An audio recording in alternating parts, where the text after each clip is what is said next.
샬롬 샬롬. 8월 첫 주말을 맞게 되었습니다. 7월에는 습하고 무덥기도 했고 우기로 비가 거세게 올 때도 있었습니다. 새롭게 시작하는 8월에 입맛과 건강을 잃기 쉬우니 몸보신 잘하셔서 여름을 더 건강하게 나셨으면 좋겠습니다. 오늘 함께 살펴볼 말씀은 예레미야 15장 1절에서 9절까지입니다. 예레미야서를 크게 두 부분으로 나눈다면 1장부터 25장과 26장부터 52장으로 구분할 수 있습니다. 특별히 30장에서 33장은 위로의 책으로 따로 분류되기도 합니다. 대체로 예레미야 1장에서 25장까지 나오는 내용을 보면 유다와 예루살렘이 심판받는 이유와 심판의 실행 및 결과에 대해 집중하고 있습니다. 위로의 책에 해당하는 부분을 제외한 26장에서 52장은 심판에 대처하는 행동 지침에 관해 다루고 있습니다. 예레미야 전반부에 해당하는 1장에서 25장에서는 15장, 20장, 21장, 24장을 제외하면 우상 숭배에 대한 문제를 중심으로 다루고 있는 것을 볼 수 있습니다. 여기서 말하는 우상 숭배는 다른 신, 바알, 가증한 것, 음행, 헛된 것, 나무와 돌 등으로 묘사됩니다. 우리가 살펴보고 있는 예레미야 1장에서 9절은 14장과 함께 보아야 합니다.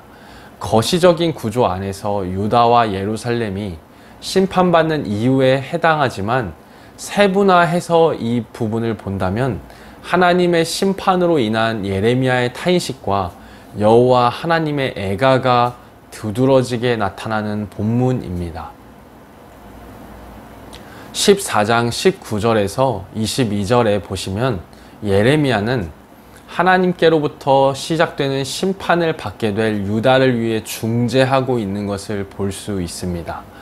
그러나 선지자의 간절한 요청에도 우리가 읽은 15장 1절에서 4절에 보시면 그 요청이 철저하게 무시되고 오히려 민족의 멸망이 구체적으로 선언되고 있습니다.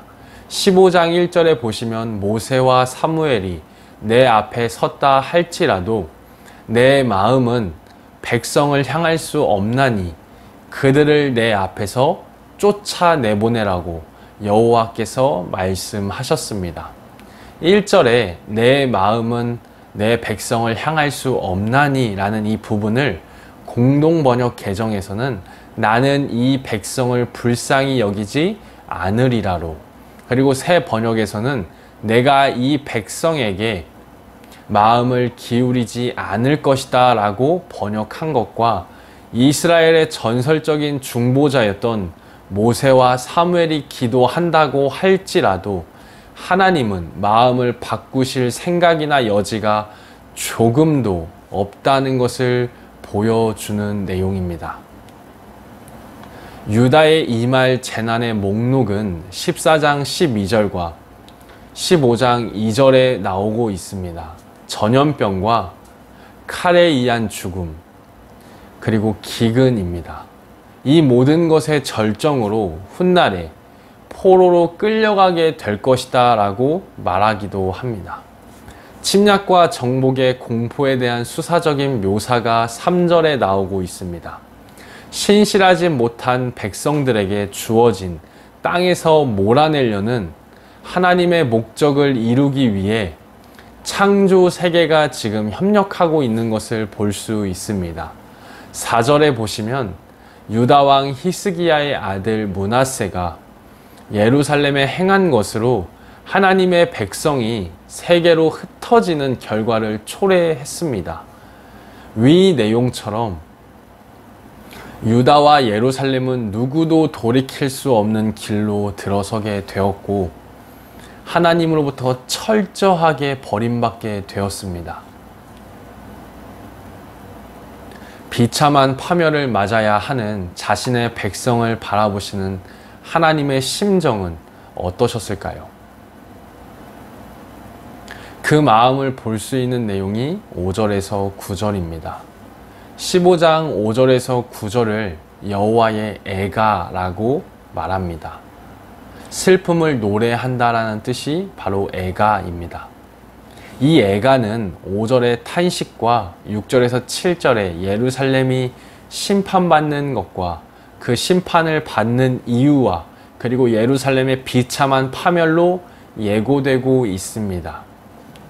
이 여호와의 탄식은 한국어에 해당하는 누가를 히브리어로 보면 미이로 시작하는 3중의 질문이 나오기 시작합니다. 예루살렘아, 누가 연민을 하겠느냐? 누가 슬퍼하겠느냐? 누가 평안한지 둘러보겠느냐? 세 개의 질문은 예루살렘의 멸망을 두고 어느 누구도 슬퍼하거나 가엾게 여길 수 없고 그 성읍의 평안에 대해 궁금해 하지도 않을 것이다 라고 말씀하고 있습니다. 6절과 7절은 예루살렘에 대한 평가와 이 성읍에 대한 심판과 그 이유를 설명해 주기도 합니다. 14장 19절에 보시면 주께서 유다를 온전히 버리시나이까 라고 물은 예레미야의 질문에 하나님께서는 오히려 유다가 자신을 버렸다라고 대답하셨습니다. 이러한 상황 속에서 여호와의 인내의 한계를 드러내는 본문이기도 합니다. 따라서 8장과 9절에서는 예루살렘의 비참한 파멸을 선언하시게 되신 것입니다.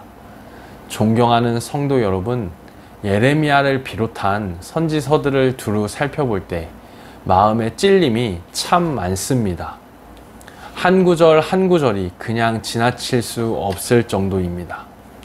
여기서 얻을 수 있는 교훈은 하나님의 백성은 하나님을 떠나서는 살 수 없고 반드시 하나님 안에 거해야 한다는 메시지를 선지자를 통해 전하고 있습니다. 주말 묵상을 성실히 하시는 모든 믿음의 성도들은 격려하시는 하나님의 말씀도 살펴보면서 때로는 나의 삶이 하나님이 원하시는 정방향으로 가고 있는지 잘못 가고 있다면 사랑의 책망과 탄식하시는 하나님을 보여주는 말씀도 마음에 새기면서 온전히 하나님과 동행하시는 복된 삶을 살아내시기를 진심으로 바래 봅니다. 무덥고 습한 여름 건강하게 보내시길 온 마음으로 또한 바래 봅니다. 여기까지 살펴보면서 주말 묵상 마치도록 하겠습니다. 감사합니다.